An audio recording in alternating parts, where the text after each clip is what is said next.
Well, praise God for another day. Ladies and gentlemen, this is still your street preacher. I have to keep saying it each and every time because that's who I am. That's what I am. I am not your normal pastor as people, the narrative of being a pastor. I am a pastor, but I am a street preacher.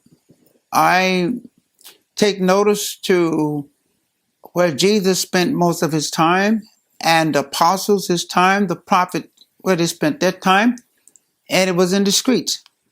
So that's why I determined that if I'm going to do what I believe that would please the Lord, I better do what the leaders did.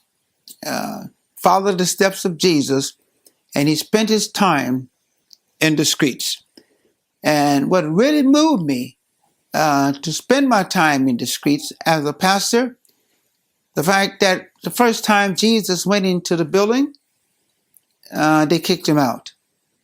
The last time Jesus went into the building, Jesus kicked him out. So common sense dictates to me that it's not about the buildings, it's about the people. Just wanted that to be well understood. My sisters and brothers, ladies and gentlemen, and the United States of America, what is reminding me today as I look at what is happening in America and happening so rapidly. First of all, if you want to know what's really going on, you're going to have to know, you can only know it through spiritualized people. Not those who profess to be spiritualized, but those who really are. Not those who profess to be walking with God, but those who are really walking with the Lord. You have to separate the talkers from the walkers. What is happening in America is where we're going to focus today, more particular America. The reason being is this.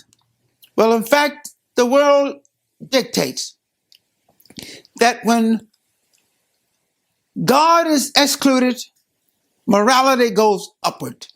Immorality, rather.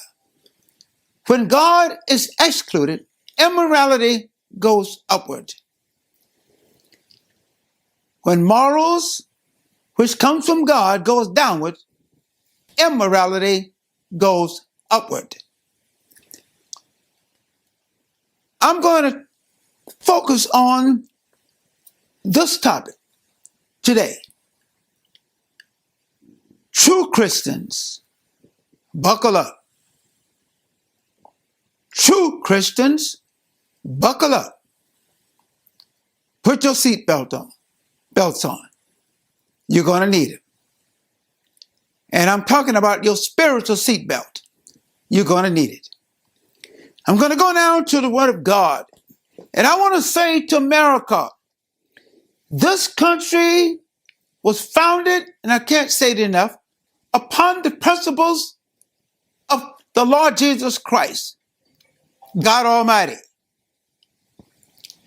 You know, I thought about when Lazarus, if you know the scriptures, when Lazarus had died. Lazarus had been dead for 4 days. And when Jesus showed up, they said, Master, he has been dead for 4 days now. He stinketh. You know, Lazarus would say, well, what did Jesus say? What did Jesus do to bring Lazarus back to life? What, he had a physical resuscitation? Mouth-to-mouth resuscitation? No. Jesus never even went to him. He spoke, Lazarus, come forth. And he who was dead, after 4 days, got up and walked out. That's the Jesus that said to the universe. That's the God, Jesus, that said to the universe, come forth. and the earth, the stars, the seas, all manifested. Can we not believe in this Jesus? Can we not trust this Jesus? That what he said would come to pass? Would come to pass? We can't trust the one who spoke the universe into existence? Are we willing to argue with him? Are we willing to debunk what he said? As the Democratic Party puts a spin on all lies to reveal themselves as being truthful and everyone else is a lie? Where are the watchmen today?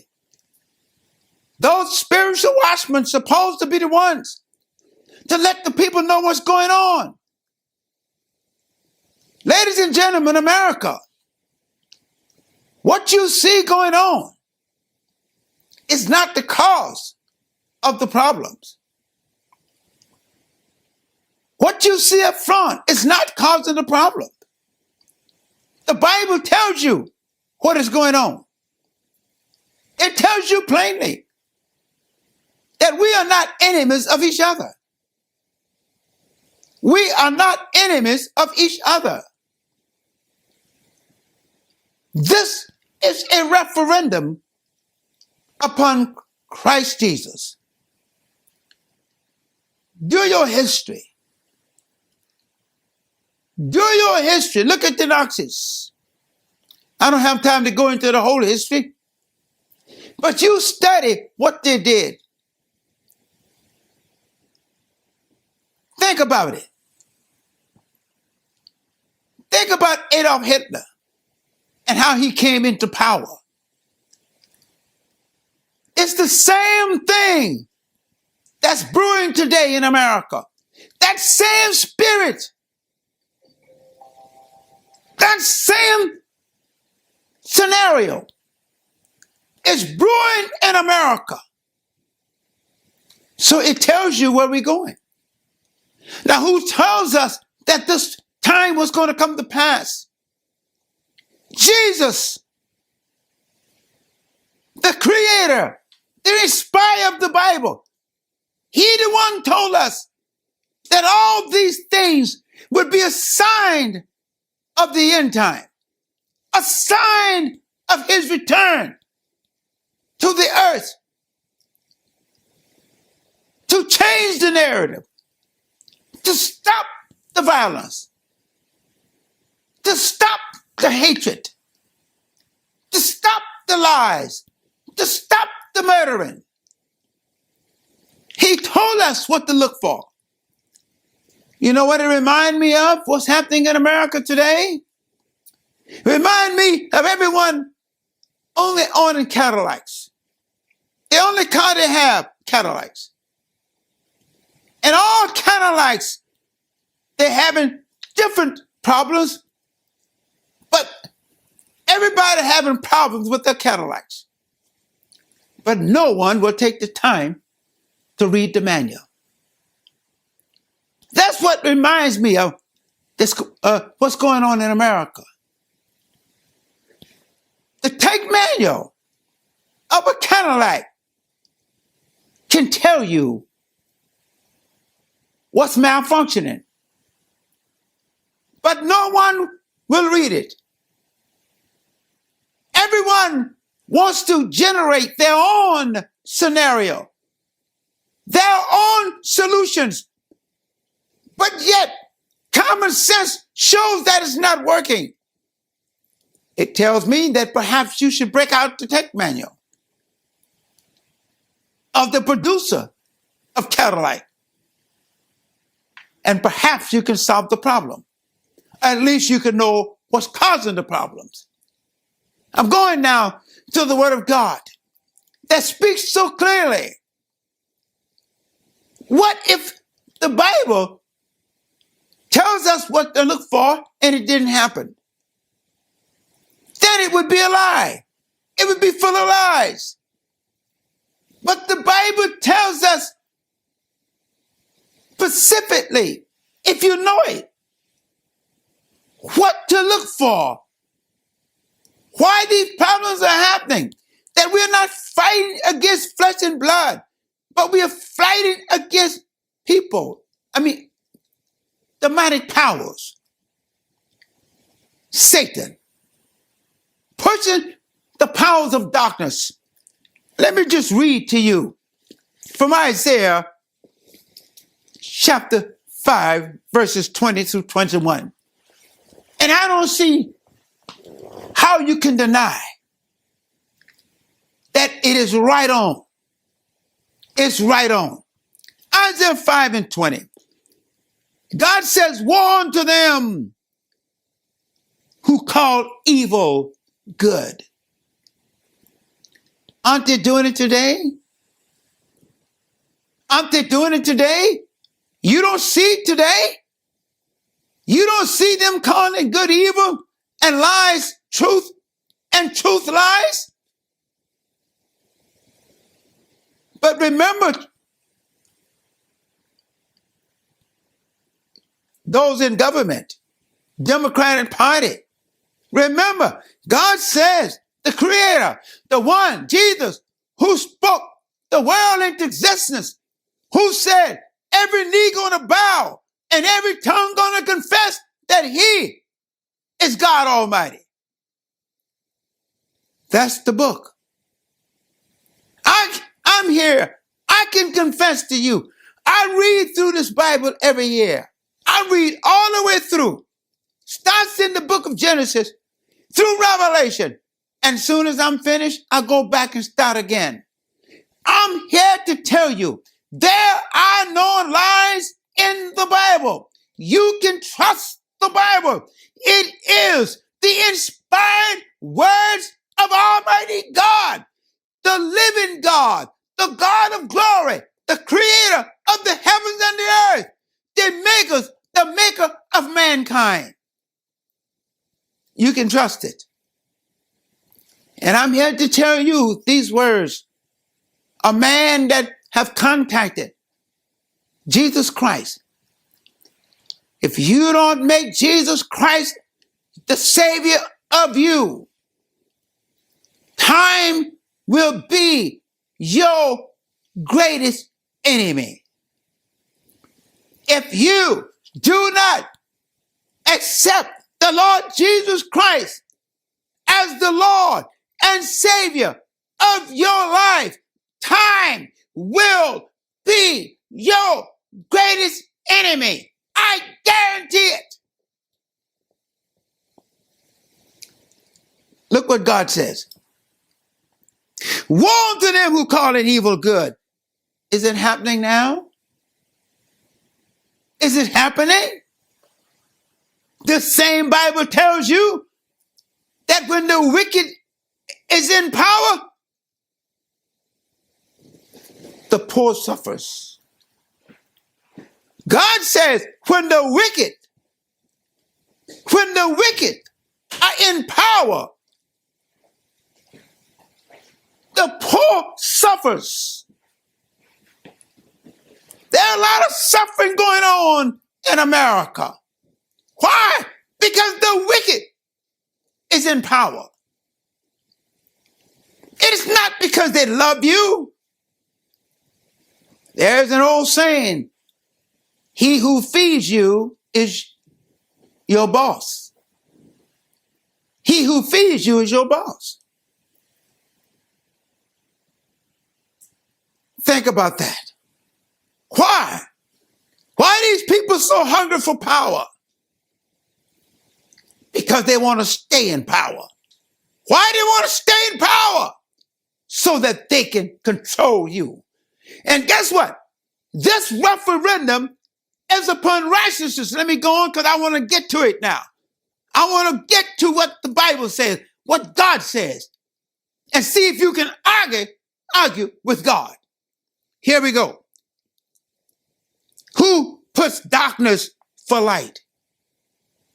Can you imagine what he's saying? War. And when God says war, he means beware of what you're doing.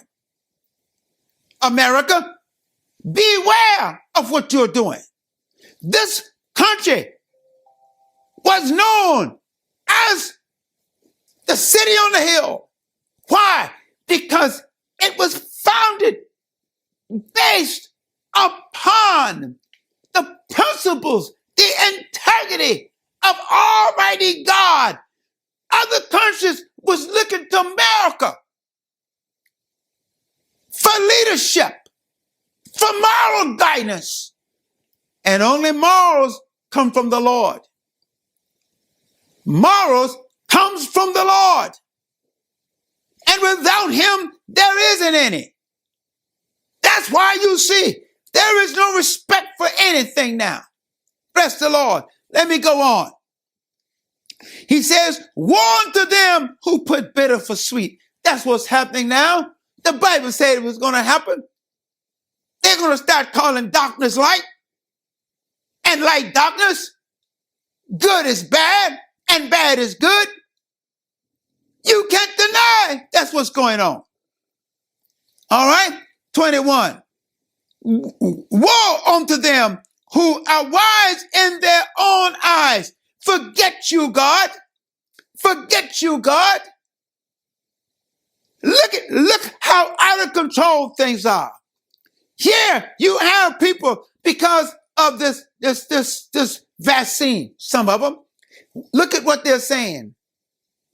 My body, my choice to kill babies. It's accepted. My body, my choice. Well, how come it can't be my body, my choice if you don't want to take the vaccine?